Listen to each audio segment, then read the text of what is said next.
लोकप्रतिनिधी सेवा करण्या सोडून जर फक्त स्वतःपुरतीच बघत असतील तर आमच्या पालघर जिल्ह्यातील जनतेने किती दिवस उपेक्षित राहायचं, लोकशाहीपासून लांब राहायचं। आज देशाला स्वातंत्र्य मिळून 76 वर्ष झालेत, आमचा जिल्हा विभाजन होऊन 10 वर्ष होऊन गेलेले आहेत। आजही दररोज जर 3 अपत्य कुपोषणाने मरत असतील, दर 15 दिवसांनी आमची एक भगिनी पोटातल्या बाळासहित मृत्युमुखी पडत असेल तर कुठेतरी या गोष्टी थांबल्या पाहिजे। आजही रोजगारासाठी तलासे डहाणूच्या बांधवांना बाजूला वापीला जावं लागत असेल, कुठल्याही जिल्ह्यामध्ये रुग्णालय नसल्याने सेलवास, वापी किंवा मुंबईच्या महागड्या रुग्णालयामध्ये जर आमच्या बांधवांना जायला लागत असेल तर या व्यवस्था आणण्यासाठी इथला लोकप्रतिनिधी पहिल्यांदा बदलला पाहिजे आणि जो उद्या भ्रष्टाचार सोडून फक्त आणि फक्त समाजाची सेवा करणारा, ज्याप्रमाणे बाबासाहेब आंबेडकरांनी घटनेमध्ये लिहिलं होतं त्या लोकशाहीतील लोकप्रतिनिधी सेवा करणारे आहेत, त्या दृष्टीने लोकप्रतिनिधी निवडून देण्यासाठी कल्पेश भावर हे आमच्या उमेदवाराचं नाव आज जाहीर केलेलं आहे। काय मुद्दे असणार आहेत लोकसभा निवडणुकीत, तुम्ही काय तुमचं काय वचननामा असणार आहे? आमचा वचननामा म्हणजे पहिल्यांदा 15 वर्षात केलेलं भरीव काम, काय एक चांगले 130 खाटाचं रुग्णालय, 45 स्पर्धा परीक्षा वाचनालय आहेत, 31 पोलीस अकॅडमी आहेत, 18 रुग्णवाहिका आहेत आणि जी दिवस रात्र समाजाची सेवा सुरू आहे।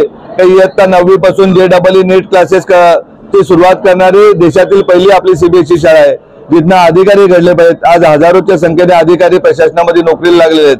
प्रशासनाला बदलण्यासाठी आपण आपले नवीन अधिकारी तयार केले पाहिजेत, आपली मुलं कुपोषण थांबवण्यासाठी डॉक्टर झाले पाहिजेत, आपल्याकडे पैसे येण्यासाठी, गरिबी दूर जाण्यासाठी आपली मुलं IIT ला गेले पाहिजेत। हे विशेषतः शिक्षण, आरोग्य, रोजगाराचे मुद्दे आपले असतील, महिला सक्षमीकरणाचे असतील, ज्या महिला सक्षमीकरणाच्या नावाखाली लाखो महिलांना जिजाऊच्या मार्फत शिवण क्लासेस, ब्युटी पार्लर क्लासेस, जेवण बनवण्याचे क्लासेस, मेहंदी क्लासेस, अगदी घरगुती बनवणारे प्रसाद हे असतात, महिलांचे लागणारे अलंकार असतात, शॅम्पू असतात, साबण असतात, हे बनवण्याचे कोर्सेस दिले जातात, रिक्षा चालवण्यात असतात, त्याच्यातूनही महिलांना उभं करण्याचं काम आपली जिजाऊ करतात।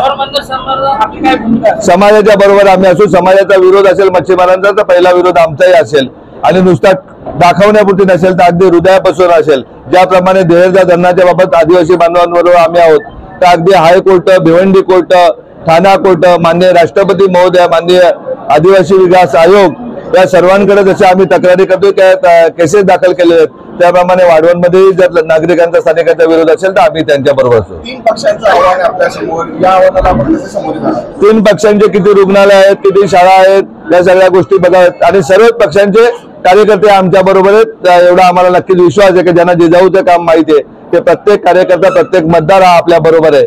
आम्ही बोलतोय, काल भिवंडीतही सांगितलं, आजही सांगतो, ज्याला हृदय आहे आणि ज्यांनी जिजाऊ बघितली, जिजाऊची माहिती, तो प्रत्येक मतदार आपल्या बरोबर। त्याच्यामुळे आम्हाला आव्हान काहीच नाही।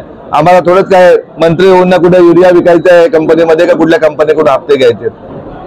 ग्रामीण भागाच्या म्हणायला झालं तर शहरी भागामध्ये जो वसई विरारचा पट्टा येतो, त्या वसई विरारच्या पट्ट्यामध्ये तुम्ही कशा प्रकारे प्रचार करणार? कारण वसई विरारमध्ये ज्यांचा दबदबा आहे त्यांनी अजून त्यांचा उमेदवार जाहीर केले नाही, तुमची भूमिका तिथे काय असणार? असं काय दबदबा नाही, इतर सर्व पक्षाचे कार्यकर्ते तिथे मांडवली करत असतील त्याच्यामुळे माहिती नाही, परंतु आम्ही प्रत्येक मतदारापर्यंत जिजाऊचं जे 15 वर्षातील काम आहे ते पोहोचवण्याचा प्रयत्न करू।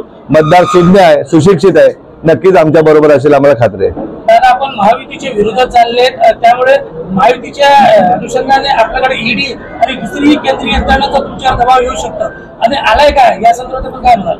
आम्ही कोणाच्या विरोधात नाही चाललो, आमचं तर म्हणणं असतं सर्वच पक्ष चांगले आहेत, परंतु जे लोकल लेवलचे जे लोकप्रतिनिधी म्हणून येतात ते कुठेतरी चुकीच्या गोष्टी माहिती देत असतात, त्याच्यामुळे त्या चुकीच्या प्रथाविरुद्ध चांगली माणसं निर्माण केली पाहिजेत। मी मगाशी भाषणामध्ये सांगितलं, तर उद्याला ग्रामपंचायत, जिल्हा परिषदला तुम्ही बंद नाही ठेवताय, तर तिसरा अपत्य झालं तर तात्काळ जिल्हा परिषद सदस्य रद्द जाते आणि आमदारकी खासदारीला काय नाही, मुलगी 25 वर्षाची 27 वर्षाच्या मुलीची लोक लग्न करतात आणि तिसरा अपत्य जन्माला तर त्याबाबत कोणीच काय बोलत नाही की कुठला कायदा नाही। हे कायदे करायला आपल्याला कल्पेश भावर सारखे लोक पाठवायचे तर या देशामध्ये एकच कायदा झाला पाहिजे, तर जो गोरगरिबाला आहे, जो सामान्य माणसाला आहे, सामान्य माणसासाठी राज्यघटना आहे, तो आमदार खासदारांना लागू झाला पाहिजे।